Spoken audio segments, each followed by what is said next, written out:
John 6:16. Now when evening came, his disciples went down to the sea, and after getting into a boat, they started across the sea to Capernaum. It had already become dark, and Jesus had not yet come to them. The sea began to be stirred up because a strong wind was blowing.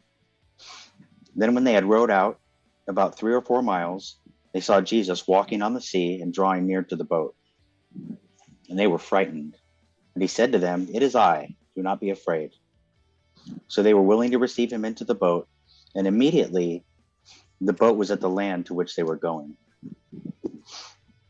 So there's a lot of amazing things happening here. So first you have Jesus walking on the water, and then I think in verse 21 where Jesus gets into the boat, and then he basically teleports the himself and the disciples, to their destination. This is really understated because we don't really read anything else about it. Just that immediately the boat was at the land to which they were going. So they kind of skipped, right? Kind of skipped through, something that is physically impossible. But, of course we understand that, with God is not bound by the rules of physics, the way we are, because he created those rules. But we were talking about it a little bit today in text, and I kind of started thinking about this, and I thought, there's really two ways to think about this.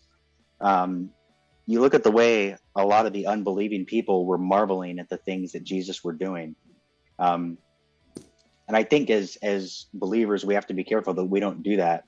That we don't just look at it and say, "Wow, that's really cool." It is cool, but let's make sure that we get beyond that and say, well, why was he doing that? Why did he teleport them from, one place to the next? Why did he feed the 5,000? Why was he healing people?